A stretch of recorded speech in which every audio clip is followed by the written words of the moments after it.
Sa video na ito, ihahandog ko sa inyo ang isang kwento ng antropologo na nagkaroon ng hindi malilimutang karanasan sa isang probinsya sa Mindanao. Sa gitna ng dilim ng undas, isang ritual ang nagbukas ng pinto sa mundo ng mga nilalang na hindi natin nakikita. Habang sinusubukan niyang makabalik sa sementeryo, isang matandang lalaki ang nagpakita at nagsilbing gabay sa kanya. Ngunit sa kanyang paglalakbay, napagtanto niya na hindi lahat ng nakikita ay totoo at ang kapre ay naglalaro lamang sa kanyang isipan. Bilang isang antropologo na nag-aaral ng mga tradisyonal na paniniwala, napakarami ko ng karanasan sa mga probinsya na may kinalaman sa mga nilalang na pinaniniwalaan sa mga lugar na yon. Isa sa mga karanasan na hindi ko makakalimutan ay yung nangyari sa akin sa isang probinsya sa Mindanao. Tuwing undas ay naaalala ko yung karanasan na yon dahil tuwing undas din yon nangyari. Nangyari yon nung nagsisimula pa lang ako sa trabaho ko. Nabalitaan ko na kakaiba raw yung mga ritual na ginagawa ng mga tao sa probinsya na yon tuwing undas. Kaya naman nagpaalam ako sa mga barangay official na kung pwede ay makiisa ako sa mga ritual nila. Pumayag naman sila, kaya noong November 1 ay sinamahan ako ng isang pamilya sa pagpunta sa sementeryo. Gabi ginagawa yung mga ritual nila. Sabi nila, mas malaki raw yung tsansa na makausap yung mga kaluluwa ng mga namatay kapag gabi na. Nung mga bandang 10:00 ng gabi ay biglang umihip yung malakas na hangin. Nagbagsakan yung mga kandila at nagliparan yung mga alikabok. Nagkagulo yung mga tao.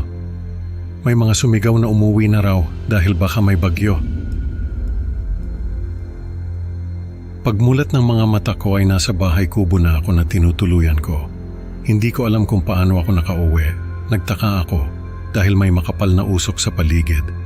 Nagtaka rin ako dahil parang 12:00 ng tanghali, pero 10:00 pa lang ng gabi nung huli kong tignan yung orasan. Lumabas ako ng bahay at nakita ko na halos hindi na ako makakita dahil sa kapal ng usok. May nakita akong matandang lalaki na nakatayo sa gitna ng kalsada. Siya lang yung tao na nakita ko.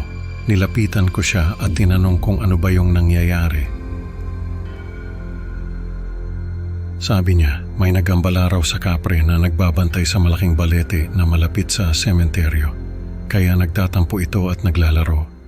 Sabi ko sa kanya ay kailangan kong bumalik sa sementeryo at makiusap sa mga tao na isama ako sa bahay nila. Pero sabi ng matanda ay hindi ko raw magagawa yon dahil kahit siya ay hindi niya alam kung saan yung sementeryo. Sabi ko, ay samahan niya ako. At baka sakaling makuha namin yung tamang daan. Pumayag naman siya. Habang naglalakad kami ay napansin ko na yung mga puno sa paligid ay parang sumasayaw. Gumagalaw yung mga sanga nila kahit na wala namang hangin. Sabi ko sa matanda ay tingnan niya yung mga puno, pero sabi niya ay wala naman daw kakaiba sa mga puno. Nagpatuloy kami sa paglalakad. Nung mapagod ako ay tumigil muna kami. May nakita akong malaking bato na umuusok. Nilapitan ko yon at tinignan ng maigi. Doon ko lang napansin na hindi pala bato yon, kundi isang malaking tabako na nakasindi. Nagtaka ako kung sino ang may-ari ng tabako na yon. Bigla akong nakarinig ng halakhak. Paglingon ko sa paligid ay nakita ko yung kapre na nakaupo sa itaas ng puno. Siya yung may-ari ng tabako. Nagtakbuhan kami ng matanda. Habang tumatakbo ay napansin ko na hindi na kami nakakalayo sa kapre. Parang paikot-ikot lang kami sa iisang lugar. Sinabi ko yun sa matanda at sabi niya ay hindi niya rin alam kung bakit. Sabi ko ay kailangan naming makahanap ng ibang tao para matulungan kami. Pero sabi niya ay wala raw ibang tao sa lugar na yon kundi kami lang. Doon ako kinabahan ng todo dahil paano naman niya nalaman na kami lang ang tao doon. Hindi ko na siya kinausap at nagpatuloy lang ako sa pagtakbo. Nung mapagod ako ay tumigil ako at umupo sa gilid ng kalsada. Doon ko lang napansin na wala na yung matanda. Hindi ko alam kung saan siya nagpunta. Pero mas inisip ko yung kapre na nakita ko. Alam ko na nilalaro lang ako ng kapre at hindi ko alam kung paano ako makakawala. Nung mga oras na yon ay hindi ko na alam kung umaga ba o gabi dahil parang nawalan na ako ng konsepto ng oras. Nung mapagod ako sa paglalakad ay humiga ako sa gilid ng kalsada at nakatulog.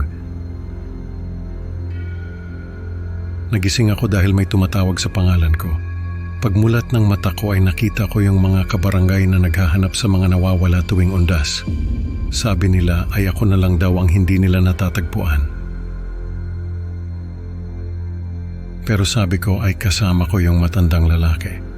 Nagtinginan sila sa isa't isa at sabi nila ay mag-isa lang daw ako at nakikipag-usap sa hangin.